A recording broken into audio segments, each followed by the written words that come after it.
Hello friends, welcome to my YouTube channel. तो अभी हम चल रहे हैं डबल इंटीग्रेशन की सीरीज पे। तो अब हम बात करते हैं डबल इंटीग्रेशन की, लेकिन ये एक नई फॉर्म है, पोलर फॉर्म, जिसमें हम बात करते हैं पोलर कोऑर्डिनेट्स का। यानी जो अभी तक हमने क्वेश्चन करे वो एक्स और वाई या जेड की फॉर्म में थे, जिसे हम बोलते हैं कार्टेशियन प्लेन। अब हम क्वेश्चंस जो हैं वो करेंगे पोलर फॉर्म में, जिसमें होगा हमारा एक पोजीशन वेक्टर या और उसके जो कंपोनेंट्स हैं, और हमारा होगा उसमें थीटा। तो जनरली जो पोलर कोऑर्डिनेट्स होते हैं वो होते हैं एक हमारा पोजीशन वेक्टर और साथ में होता है थीटा। अभी वेक्टर से कोई मतलब ज़्यादा ध्यान मत दीजिए, आगे की सीरीज में वो भी करेंगे हम। तो देखिए, और जो एक नॉर्मल कोई पॉइंट हो गया, ये पॉइंट हो गया, जैसे मैंने आपको कुछ ग्राफिकल बेस्ड क्वेश्चन बताए थे, तो वो हमारे कार्टेशियन बेस्ड पे थे। तो फिर अब हमने करने हैं पोलर बेस्ड क्वेश्चन, तो हम इसे बोलते हैं double integration in polar form. है डबल इंटीग्रेशन ही उसी का नया टाइप है। इसे सॉल्व करने का सेम प्रोसीजर रहेगा जैसे हम पिछले वीडियोस में करते थे डबल इंटीग्रेशन को सॉल्व। तो अब इसमें करना क्या है, अब जब भी हमें इस टाइप का इंटीग्रेशन दिखता है, हमें इसको इंटीग्रेट करना है सबसे पहले तो डी आर के रिस्पेक्ट में। तो जब भी हमें इस टाइप का इंटीग्रेशन दिखता है तो हमारे दिमाग में क्लिक करते जाना चाहिए कि जो हमारा आर है वो ए कॉस थीटा या ए साइन थीटा पुट करेंगे। क्यों? अगर हमने इसको ऐसा पुट कर लिया तो हमारा ये जो है यहाँ पे हमारा सिंप्लीफिकेशन हो जाएगा सब्स्टिट्यूशन मेथड से। ऐसा हम क्लास 12th में करके आते हैं, या आप जब भी ये वीडियो देख रहे हैं तो आपने पहले ये करा ही होगा, तभी आप डबल इंटीग्रेशन कर रहे हैं। और अगर आपको नहीं आता समझ में तो आप मुझसे कहिए कमेंट में, मैं आपको उसका क्लियर करके एक वीडियो डाल दूंगा, ठीक है। तो फिर अब हम इसमें बढ़ते हैं आगे। तो मैंने आर कॉस थीटा ले लिया, तो यहाँ से मैं क्या निकाल सकता हूँ, यहाँ से मैं निकाल सकता हूँ डी आर। तो यहाँ से मेरा डी आर कितना आ जाएगा, यानी इसको मैंने डिफरेंशिएट कर दिया, ए कांस्टेंट है बाहर, कॉस थीटा का हो जाएगा sign theta, minus sine theta तो माइनस आ जाएगा, और थीटा का डी थीटा हमारा आ जाएगा यहाँ पे डिफरेंशिएशन इसका, ठीक है, डेरिवेटिव। तो अब हम क्या कर रहे हैं, अब हमें इसमें बहुत ज्यादा मिस्टेक्स करते हैं बच्चे जब भी सब्स्टिट्यूशन करते हैं। तो लिमिट्स चेंज करना बहुत इंपॉर्टेंट फैक्टर माना जाता है। तो मैं इसको कॉस थीटा नहीं कॉस एल्फा लूंगा। क्यों मैंने यहाँ पे इसको एल्फा लिया, क्यों थीटा नहीं लिया, इसका भी हमारा एक रीजन है। हमने यहाँ पे इसको अल्फा इसलिए मान लिया क्योंकि अभी तक जो हमारे क्वेश्चन है, क्वेश्चन में भी थीटा गिवन है, और मैं अगर इसको थीटा मान लेता हूँ तो बहुत ज्यादा कंफ्यूजन हो जाएगा, इसलिए मैंने इसको एक अल्फा मान लिया। तो यहाँ पे डी अल्फा आ जाएगा, ठीक है। तो फिर अब हमें करना क्या है वो देखिए। अब हमने लिमिट चेंज करनी है, सब्स्टिट्यूशन करेंगे तो लिमिट चेंज करेंगे। पहले हम आर के बदले रखेंगे ए कॉस थीटा, हमने आर के बदले रख दिया ए कॉस थीटा, ये ए है अल्फा नहीं है, कंफ्यूजन मत कीजिए, अल्फा हमने अभी माना है वेरिएबल। तो ए कॉस थीटा बराबर अगर हमने रख दिया आर है ए कॉस थीटा, तो इक्वल टू में क्या है हमारा ए कॉस अल्फा। तो ए से ए जो है वो हमारा कैंसिल हो जाएगा। तो यहाँ पे से जो हमारे अल्फा की वैल्यू है, यानी जो हमारी नई लिमिट है, अब लिमिट ये चेंज होगी तो अब डी अल्फा आ गया, तो अब हमें लिमिट भी अल्फा की रखनी होगी। तो फिर अब जो हमारे यहाँ पे अल्फा आएगा वो क्या आ जाएगा, अल्फा इक्वल टू आ जाएगा कॉस इनवर्स कॉस थीटा, और हमें पता है कॉस इनवर्स कॉस थीटा बराबर होता है थीटा। तो हमारी जो अल्फा है, यानी जो इसकी अब नई अपर लिमिट है, वो बन जाएगी हमारी थीटा। अगर आपको इस स्टेप पे कंफ्यूजन हो रहा है, टिग्नोमेट्री, अगर आपने इनवर्स टिग्नोमेट्री की प्रॉपर्टीज नहीं पता है तभी भी आप कमेंट कीजिए, मैं उसका वीडियो डाल दूंगा। तो ये कुछ प्रॉपर्टीज होती हैं टिग्नोमेट्री की, फॉर्मूले, अगर आपको नोट्स चाहिए, नोट्स भी मैं अपने टेलीग्राम चैनल में डाल दूंगा। तो ये हमारी अपर लिमिट आ गई थीटा। अब ऐसी हम लोअर लिमिट निकाल देंगे। लोअर लिमिट के लिए हमें रखना है जीरो। तो जीरो इक्वल टू अगर मैं ए कॉस अल्फा रखूंगा तो ए तो डिनोमिनेटर में जाएगा, तो जीरो अपॉन ए जीरो जाएगा, तो यहाँ से आ जाएगा कॉस अल्फा बराबर जीरो। तो कॉस अल्फा, कॉस की वैल्यू जीरो कब होती है, यानी ये cos alpha equal to cos inverse zero बन जाएगा। ये कब होता है, पाई बाई टू पे। कॉस इनवर्स जीरो यानी कॉस पाई बाई टू हमारा होता है जीरो। इसका मतलब अल्फा की वैल्यू हमारी आ जाएगी पाई by to. Cos inverse zero होता है हमारा पाई, मतलब कॉस जीरो, कॉस की वैल्यू जीरो होती है पाई बाई टू में, इसका मतलब कॉस इनवर्स जीरो इक्वल हो जाएगा पाई बाई टू। तो थोड़ा बहुत मैंने आपको ट्रिग्नोमेट्री पे बता दिया, अगर आप भूल गए हो तो हमारी जो नई लिमिट है इसकी, अब हमारी जो लिमिट है अभी तक थी डी आर की थी अभी तक हमारी लिमिट, अब ये बन जाएगी हमारी अल्फा की लिमिट। तो अल्फा की लिमिट हमारी अपर लिमिट है थीटा और लोअर लिमिट है पाई बाई टू। तो अब हमारा जो ये है क्वेश्चन वो हमारा बन जाएगा पाई बाई टू इंटीग्रेशन। अब इसकी हमें लिमिट क्या करनी है, चेंज करनी है। क्वेश्चन में थी हमारी zero to A cos theta, अब बन जाएगी हमारी इसकी limit pi by two to theta. और अंदर आर के बदले हमने आर को क्या माने, ए कॉस अल्फा माने, तो मैं आर के बदले लिख दूंगा ए कॉस अल्फा, और under root A square minus R को हमने माना है ए कॉस थीटा, तो आर का अगर मैं स्क्वायर करूं तो आ जाएगा ए स्क्वायर कॉस स्क्वायर अल्फा। फिर आ जाएगा हमारा डी आर। अब डी आर के बदले क्या लिखना है हमें, देख सकते हैं आप, माइनस ए साइन अल्फा डी अल्फा। तो मैं इसके बदले डी आर के बदले क्या लिख दूंगा, माइनस साइन अल्फा इंटू ए इंटू डी अल्फा। और हमारा लास्ट में एक डी थीटा भी आप देख सकते हैं यहाँ पे, तो इस डी थीटा, अब हम यहाँ पे डी थीटा भी आ जाएगा एक। तो मैं अब इसी को और ज्यादा सिंप्लीफाई करेंगे तो यहाँ पे तक आपको क्लियर होगा कि हमारी लिमिट 0 से पाई by to theta A cos alpha A square cos square alpha into minus A sine alpha D theta. तो इसमें आपको कोई कंफ्यूजन नहीं होगा।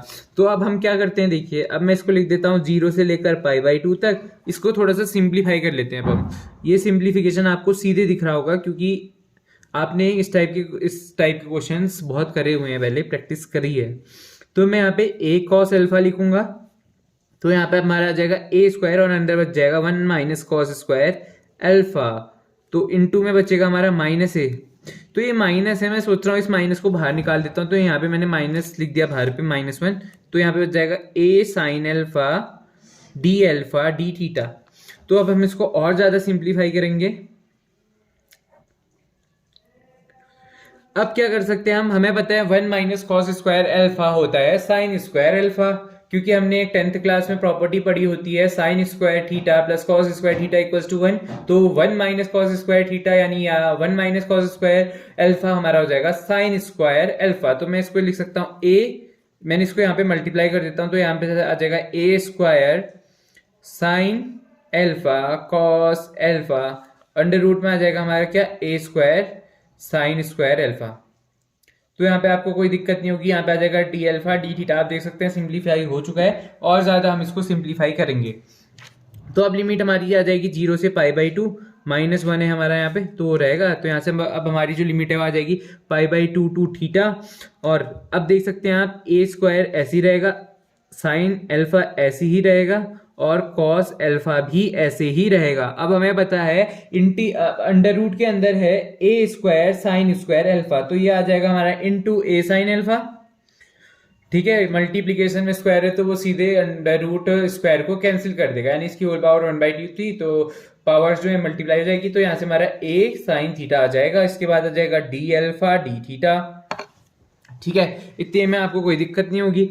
अब ए हमें बताया क्या है, कांस्टेंट है, तो मैं यहाँ से ए स्क्वायर है इंटू ए यानी ए क्यूब को भी बाहर निकाल देता हूँ। तो हमारे यहाँ से बच जाएगी limit pi by to theta. अब हमारा क्या बच जाएगा यहाँ पे, sign square theta alpha cos alpha into बच जाएगा हमारा क्या, डी अल्फा डी थीटा। ये क्वेश्चन लंबा है और ये कम से कम 8 से लेकर 10 नंबर के बीच में पूछा जा सकता है आपके एग्जाम में, तो वीडियो भी लंबी बनेगी ताकि आपको हर एक स्टेप क्लियर हो। कहीं भी ऐसा ना हो कि आपको कोई स्टेप समझ में ना आए। अगर ऐसा हो रहा है तो आप कमेंट कीजिए, मैं आपको उसको सॉल्व करके बताऊंगा। तो अब भी हमने यहाँ पे देखा, अब इसमें हमें वापस सब्स्टिट्यूशन की जरूरत पड़ रही है, आप देख सकते हैं। अब मैं इसमें ये वापस से हमें इसका डायरेक्ट इंटीग्रेशन नहीं पड़ा, तो इसमें हमें वापस से सब्स्टिट्यूशन करना पड़ेगा। तो अब देखिए कैसे करेंगे। अब मैं इसमें ले लेता हूँ साइन अल्फा को मैं टी मान लेता हूँ। अगर मैंने यहाँ पे देख लीजिए, अगर मैंने यहाँ पे साइन अल्फा को टी मान लिया तो यहाँ से मेरा साइन अल्फा का जो हमारा डिफरेंशिएशन होता है वो हमें बताया क्या होता है, कॉस अल्फा, और टी का हमें बताया डी टी होता है। तो यहाँ से कॉस अल्फा, और अब मैंने यहाँ पे डिफरेंशिएशन किया तो अल्फा का भी होगा, तो यहाँ पे डी अल्फा आ जाएगा। तो यहाँ पे आ जाएगा cos alpha D alpha equals to D T. तो यहाँ पे हम कॉस अल्फा डी अल्फा के बदले डी टी रखेंगे और साइन अल्फा के बदले टी लिखेंगे। इस बार भी हमें यहाँ पे लिमिट चेंज करना नहीं भूलना है। अब हमने यहाँ पे अल्फा, अब आप देख सकते हैं अल्फा के बदले मैंने टी रख दिया, तो अब लिमिट यहाँ पे तो अल्फा की है, वापस से हमें टी की लिमिट लाने के लिए चेंज करना पड़ेगा। अब जब हमारा अल्फा जो है थीटा के बराबर है तो हमारी टी की वैल्यू कितनी आएगी, तो टी की वैल्यू आ जाएगी साइन थीटा आ जाएगी। तो अब हमारी जो नई लिमिट है अपर वो हमारी बन गई साइन थीटा। ऐसी लोअर लिमिट जब हमारा अल्फा पाई बाई टू है तो हमारी जो टी की वैल्यू आ जाएगी साइन पाई बाई टू आ जाएगी, यानी इसका आ जाएगा 1। तो अब हमारी अपर लिमिट हो गई साइन थीटा, लोअर लिमिट हो गई 1। तो अब हम इसको रखेंगे यहाँ पे। तो अब हमने यहाँ पे नई लिमिट रखेंगे, integration 0 to pi by 2 minus A cube, और हमारी जो नई लिमिट है वो बन जाएगी क्या, अपर लिमिट हमारी बन जाएगी साइन थीटा, लोअर लिमिट हमारी बन जाएगी 1। और मैं इसको क्या लिख सकता हूँ, टी स्क्वायर, क्योंकि मैंने साइन अल्फा को टी एज्यूम करा है, तो मैं इसको क्या लिख सकता हूँ, टी स्क्वायर। अब और इस टर्म के बदले हमारा आ जाएगा D T with respect to D theta. अब इसका इंटीग्रेशन हो गया बहुत आसान, तो अब हम इसको करेंगे इंटीग्रेट। तो अब हमें पता है इसमें जो टी स्क्वायर है उसका इंटीग्रेशन होता है टी क्यूब बाई 3, तो हम इसका इंटीग्रेशन कर देंगे सिंपल। तो हमारी लिमिट है 0 से पाई बाई 2, ये 0 है, और ये से 6 में समझ लेना, थोड़ी सी राइटिंग अंडरस्टैंड कर लीजिए, समझ आ जाएगा। तो यहाँ पे माइनस ए क्यूब, ये तो कांस्टेंट था तो हमने इंटीग्रेशन से बाहर निकाला था। तो अब यहाँ पे हमारा आ जाएगा क्या, अब टी स्क्वायर है तो मैं इसको टी क्यूब बाई 3 अपॉन में 3 आएगा, वो कांस्टेंट है तो उस कांस्टेंट को मैं सीधे से बाहर कर दूंगा। तो हमारी जो इसकी जो लिमिट है वो आ जाएंगी 1 से लेकर साइन थीटा, और हमारे यहाँ पे बचेगा डी थीटा। अब मैं इसको ये बाहर ही निकाल देते हैं इस पूरे कांस्टेंट को, तो ए क्यूब बाई 3 जो है बाहर आ जाएगा, 0 से लेकर पाई बाई 2 बचेगा, और हमारे यहाँ पे आ जाएगा साइन क्यूब थीटा माइनस 1। क्यों अपर लिमिट रखूंगा तो मेरे यहाँ पे आ जाएगा साइन थीटा यानी साइन क्यूब थीटा माइनस आ जाएगा 1, क्योंकि अगर मैं 1 का क्यूब करूँ तो 1 आएगा, ठीक है। तो अब हमें ये करना है with respect to D theta.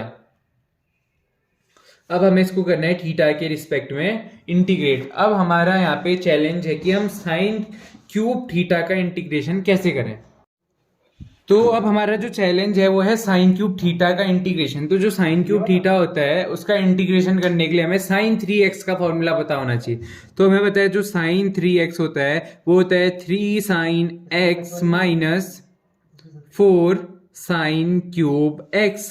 तो अभी हमारा फॉर्मूला ये मैंने जनरली लिखा है। तो फिर अब हम यहाँ से जैसे साइन क्यूब x है तो यहाँ से जो साइन क्यूब x है तो मैं उसका जो फॉर्मूला है वो लिख सकता हूँ 3 sine x minus sine 3x whole upon में 4। तो अब हम यहाँ पे ऐसी जो साइन क्यूब थीटा x के बदले थीटा को रिप्लेस कर देंगे। तो अब हम इसे सॉल्व करेंगे तो यहाँ से आ जाएगा a cube upon 3 integration 0 to pi by 2। अब हमें पता है साइन क्यूब थीटा के बदले हमें रखना है ये, तो यहाँ से आ जाएगा 3 sine theta minus sine 3 theta whole upon 4 minus 1 D theta. तो अब हमें करना क्या है देखिए, तो यहाँ पे माइनस ए क्यूब बाई 3 तो बाहर है, इंटीग्रेशन 0 टू पाई बाई 2 हो जाएगा, और मैं इस 4 को बाहर निकाल दूंगा तो हमारे यहाँ पे आ जाएगा ए क्यूब अपॉन 12 और यहाँ पे आ जाएगा 4। आप इतना समझ सकते हैं। वीडियो बहुत लंबी बन चुकी है इस वजह से मैं थोड़ा सा स्टेप्स शॉर्ट करूंगा, और ये स्टेप आप भी शॉर्ट कर सकते हैं अपने एग्जाम में। तो माइनस 4 डी थीटा आ गया। अब हमें इनका इंटीग्रेशन आसानी से पता है तो अब हम इसमें इंटीग्रेशन कर देंगे। माइनस ए क्यूब आ जाएगा बाई 12, इंटीग्रेशन करते हैं हम तो हमें पता है 3 कांस्टेंट है तो बाहर आ जाएगा। साइन थीटा का इंटीग्रेशन होता है minus cos theta minus sine 3 theta. Sine 3 theta का होगा क्या, कॉस 3 थीटा अपॉन 3 यानी माइनस कॉस 3 थीटा, तो माइनस माइनस हो जाएगा प्लस कॉस 3 थीटा अपॉन में हो जाएगा 3 अपॉन में 3, क्योंकि फिर अपॉन में हम डिफरेंशिएशन कर देते हैं जिसका ये चेन रूल बोलते हैं हम इसे। तो 3 थीटा का 3 हो जाएगा तो अपॉन में आ जाएगा 3 माइनस 4 का हो जाएगा 4 थीटा, और लिमिट है 0 से लेकर पाई बाई 2 तक। तो अब हम इसे लिख सकते हैं माइनस ए क्यूब बाई 12। अगर मैं माइनस बाहर निकाल लूँ तो ये प्लस हो जाएगा और यहाँ पे आ जाएगा 3 कॉस थीटा प्लस, नहीं मैंने माइनस बाहर कॉमन ले लिया तो minus cos 3 theta whole upon 3 plus 4 theta 0 to pi by 2। बस अब हमें इसमें लिमिट पुट करनी है। तो यहाँ से आ जाएगा हमारा ए क्यूब अपॉन 12, अंदर आ जाएगा 3 कॉस पाई बाई 2 हमारा होता है 0, तो ये आ गया 0 minus cos 3 pi by 2 minus cos 3 pi by 2 upon 3, तो मैं इसे इंटू 1/3 लिख देता हूं, प्लस यहाँ पे से आ जाएगा 4 इंटू पाई बाई 2 माइनस 0 रखेंगे तो आप समझ सकते हैं। तो आप देख सकते हैं यहाँ पे हमने रख दिया कॉस पाई बाई 2, तो कॉस पाई बाई 2 होता है हमारा 0 माइनस कॉस 3 पाई बाई 2 आ जाएगा, ये अपॉन में 3 है तो मैं इसे इंटू 1/3 लिख सकता हूँ, प्लस 4 पाई बाई 2 माइनस 0 रखेंगे हम लोअर लिमिट, तो ये हम 0 रखेंगे तो हमारे आ जाएगा माइनस कॉस 0 होता है 3, तो हमने यहाँ पे 0 रख दिया तो 3 0 0, तो कॉस 0 हमारा आ जाएगा 1, तो यहाँ से आ जाएगा माइनस 1/3 माइनस माइनस हो जाएगा हमारा प्लस, ठीक है। क्योंकि ये माइनस है तो upper limit minus lower limit minus करेंगे तो इसका साइन चेंज हो जाएगा और ये हो जाएगा हमारा -4 थीटा, यानी 0 रखना है तो ये 0 ही हो जाएगा, यानी 0। तो अब हम इसे थोड़ा सा और सिंप्लीफाई करते हैं। तो हमारा ये इतना हो गया, तो अब हम इसे सिंप्लीफाई करते हैं। तो हमारे यहाँ से आ जाएगा a³ 3 0 हो गया। अब हम यहाँ पे आ जाएगा कितना, 1/3 -1/3 cos 3π/2 प्लस यहाँ पे से 2 टाइम्स कैंसिल हो जाएगा, यहाँ से आ जाएगा +2π। इसको सॉल्व करूंगा तो मैं -9 + 1 यानी आ जाएगा -8/3 क्लोज। तो अब हम यहाँ से इसे और सिंप्लीफाई करते हैं तो -1/3 cos, अब हमें cos 3π/2 की वैल्यू पता है, हम इसे ऐसे लिख सकते हैं पाई प्लस π/2 में मैं ब्रेक कर सकता हूँ इसको, क्योंकि अगर आप इसको सॉल्व करेंगे तो 3π/2 यानी है। तो अगर हम क्वाड्रेंट देखें, जो हम इसकी वैल्यू निकालते हैं, जो हम ट्रिग्नोमेट्री में वैल्यू निकालते हैं, क्लास 11th में पढ़ लेते हैं ये चीज, पाई प्लस है, पाई प्लस यानी इस क्वाड्रेंट में कॉस रहता है नेगेटिव, यानी कॉस रहता है नेगेटिव, कॉस नेगेटिव रहता है तो इसकी वैल्यू आ जाएगी -cos π/2। तो मैं इसको नेक्स्ट स्टेप में दिखाता हूं आपको कैसे। तो इसकी जो वैल्यू है वो हमारी आ जाएगी -cos π/2, cos π/2 होता है हमारा 0, तो इसकी वैल्यू आनी है हमारी 0। तो ये टर्म हमारा पूरा कैंसिल हो जाएगा। मैं आपको इसको दिखा देता हूँ, -3 1/3 प्लस हो जाएगा, cos आ जाएगा π/2, और हमारा जो cos π/2 होता है वो होता है 0, प्लस बचेगा 2π -8/3, ये 0 होता है तो ये पूरा टर्म कैंसिल हो जाएगा। तो फिर जो हमारा जो फाइनली है, ये जो हमारा फाइनल में लास्ट में जो हमारा आंसर बचेगा, तो अब यहाँ पे आ जाएगा a³/12, यहाँ पे आ जाएगा 2π, तो मैं इसको क्या लिख सकता हूँ 6π -8/3। तो मैं यहाँ से क्या कॉमन निकाल सकता हूँ, यहाँ पे मेरा 12 है तो मैं यहाँ से क्या 2/3 मैंने बाहर निकाल लिया कॉमन, तो अंदर बचेगा कितना 3π -4। तो ये 6 टाइम्स कैंसिल हो जाएगा, तो हमारा जो फाइनल आंसर है वो आ जाएगा a³/18। तो हमारा जो आंसर है फाइनल वो आ जाएगा a³/18 ब्रैकेट में 3π -4। तो ये हमारा इसका सॉल्यूशन है। कम से कम 8 से लेकर 10 नंबर के बीच में क्वेश्चन पूछा जाएगा, तो ये आपको बिल्कुल क्लियर होना चाहिए। वीडियो बहुत लंबी बन चुकी है, लेकिन इससे जो आपके कॉन्सेप्ट क्लियर होंगे, इसमें इंटीग्रेशन का बेसिक भी क्लियर हुआ कि हमने sin³ का इंटीग्रेशन कैसे करना है, और भी हमने इसमें बहुत चीज़ें देखी थी कि जैसे यहाँ पे आया था हमारा ये क्वेश्चन, इसमें हमने इसका इंटीग्रेशन कैसे करना है, इसमें सब्सटीट्यूशन करना है। इस क्वेश्चन में हमने 2 बार सब्सटीट्यूशन करा। तो फिर होप आपको ये पूरा वीडियो समझ में आ गया होगा। तो इस ऐसे ही और क्वेश्चंस देखने के लिए, इंपॉर्टेंट क्वेश्चंस देखने के लिए हमारे चैनल को लाइक शेयर और सब्सक्राइब करना ना भूलें।